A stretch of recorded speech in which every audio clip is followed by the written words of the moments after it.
As you might be aware, I am an avid fan of the Souls series to the extent where I will buy everything that FromSoftware makes without a second thought. So naturally, when I learned that Armored Core 6 was out, even though it's not a Souls game and I've never played Armored Core, I couldn't help but buy it. So without further ado, I'm going to tell you what I think about my first Armored Core game. However, before I start, if you like this video, feel free to leave a like, comment and subscribe, it would really help out the channel. So the story takes place on Rubicon, a planet home to a revolutionary energy source known as Coral. As such, all manner of megacorporations began fighting to control it, until the Coral itself exploded in an event dubbed the Fires of Ibis. This not only left Rubicon itself scorched and contaminated, but also destroyed the entire neighbouring star system. Now, several decades later, the corporations have returned to Rubicon, attempting to again control the Coral, with groups like the Rubicon Liberation Front rising up and trying to stop them. It's then your job, as a newly arrived illegal mercenary under the control of a man named Walter, to steal someone else's identity and carry out missions no matter which side you're fighting for. Now initially I thought the story might be a bit dull, given that most interactions occur during mission briefings or over the radio, although as it progressed, I actually found myself genuinely invested in the outcome of the story. See, in classic FromSoftware fashion, the game offers multiple endings: the good ending, the bad ending, and the true ending. But since this is FromSoftware we're talking about, it's obviously not that straightforward. These endings are determined by completing specific missions at particular points in the game, and while early levels are pretty straightforward, the more you play, the more you'll learn what's actually going on, and choosing becomes a bit more difficult. Characters on every side of the fight have very valid reasons for what they're doing, and it can actually be quite tough to decide, mainly due to how well voiced and likeable the characters are. Sorry to keep you waiting. I've got your back, buddy. Granted, a large part of the game is how you're just another expendable mercenary and spend almost all your time literally being called a dog. We're close to Rubicon. Wake the dog up. But there's a handful of characters that will almost certainly grow on you, and eventually you'll have to decide who to betray and who's worth saving. And it's been a while since a game has made me feel quite so guilty about my choices. I think the last time was maybe Spec Ops: The Line, and while it definitely isn't that heavy, it still does a solid job of getting you invested.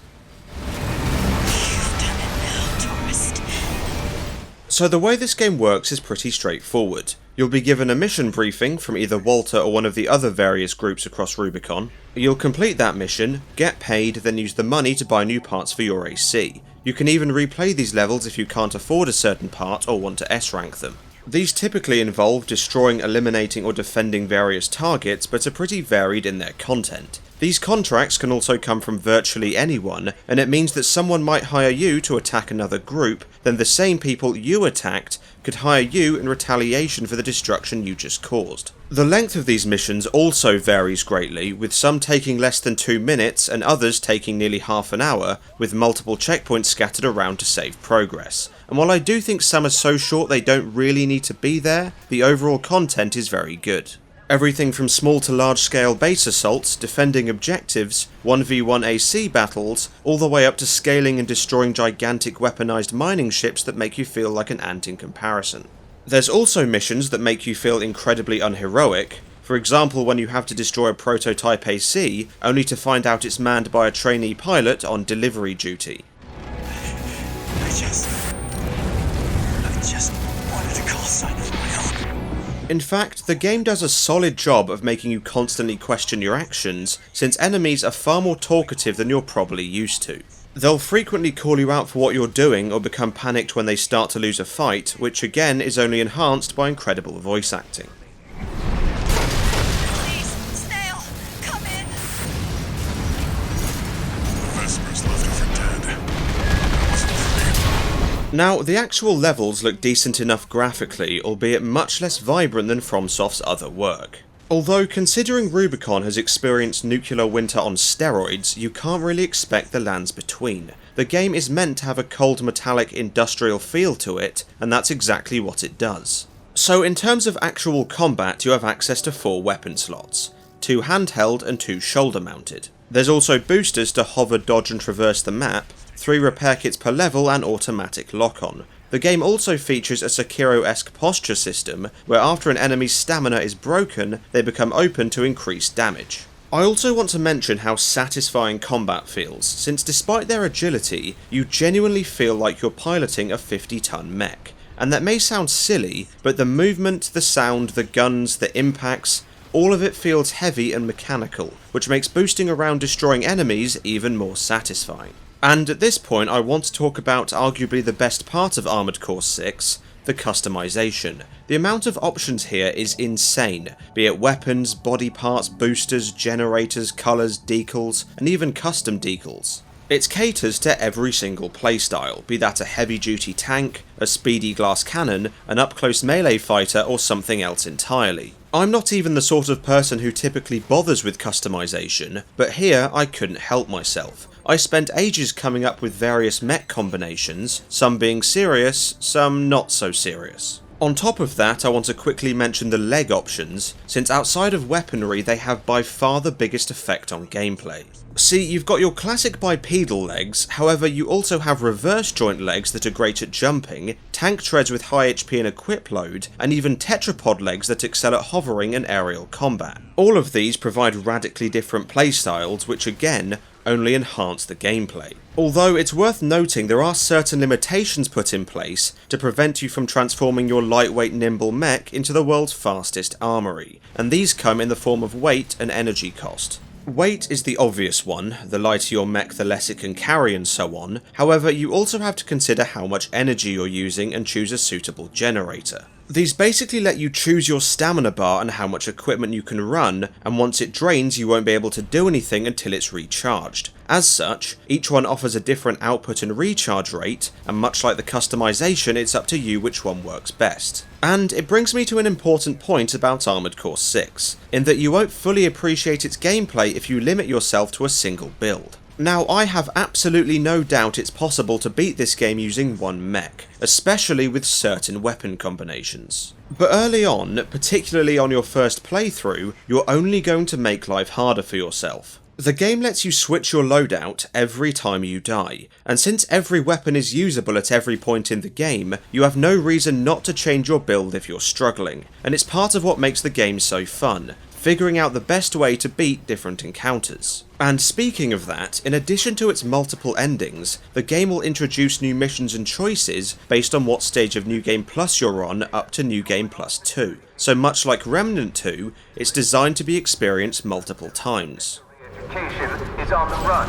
A staple mark of FromSoft games is great bosses, and Armored Core 6 doesn't disappoint. The most common of these is of course AC battles, whether it be with random NPCs or characters you've met during the story, and depending on what choices you've made, these can be different. On top of that, you have much larger bosses such as the Juggernaut or the Smart Cleaner, and as a whole I thoroughly enjoyed almost all of these fights. Granted, some can be a pain in the arse, for example the AC fight with invisible snipers wasn't all that fun, but that was few and far between. Now, one thing worth noting is I didn't find these bosses to be as challenging as what you'd normally encounter in other FromSoft games, and yes, before you ask, I did use the stun needles, but my point still stands. Don't get me wrong, there are some huge outliers, for example these monstrosities that took me a combined total of 11 hours, which I think now have been nerfed and are pretty pathetic in comparison. But overall, the difficulty isn't quite at that level, which in this case I don't really have a problem with. See, the thrill of these fights often comes from the spectacle and fast-paced gameplay instead of brutal difficulty. The Ice Worm, for instance, is a fantastic example of this. All or nothing.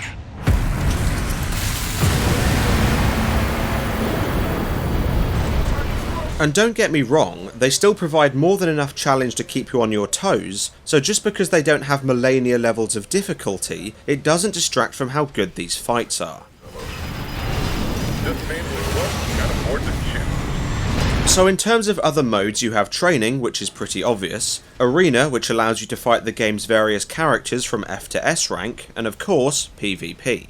Now, outside of PvP, which I'll get to, there's sometimes a struggle to give players a reason to try additional modes, although here they've given you a pretty strong incentive to do so. Training, for instance, gives you new parts for your AC, while Arena mode offers cash and OST chips, which are used in OS tuning. This allows you to add upgrades to your mech, for example enhancing the damage of specific weapon types or player-activated pulse armor.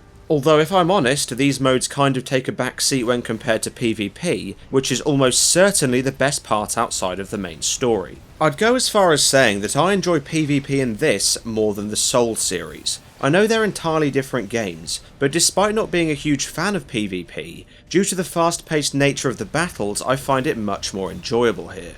You've got your classic versus battles, team-based and free-for-all, as well as tournament-style fights where players take turns in defeating the current leader and becoming the alpha. Essentially just take all the great aspects of combat I've already talked about and add in other players. It really is a lot of fun.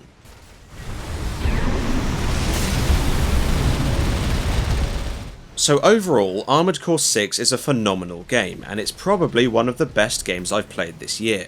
Although it's important to understand, if you're new to the series like me and you came from something like Elden Ring, don't expect something remotely similar. It's not open world, the difficulty is more forgiving, the world isn't as vibrant, and the story is told in an entirely different way. This isn't Dark Souls, and if you go in expecting Dark Souls you'll be disappointed, but if you don't, you'll have a great time. The story, the gameplay, the customization, it's all really well done. And yeah, granted I have a few nitpicks here and there, but overall, if you want a mech game or just an action game in general, then give this a go, it's an absolute blast. Anyway, that's the video, and I know I've taken a bit of a backseat from bad games recently, and I promise I am going to do more of them. It's just there's so many great games coming out at the moment I felt like a change. And again, if you enjoyed the video, feel free to leave a like, comment and subscribe, and I'll see you on the next one.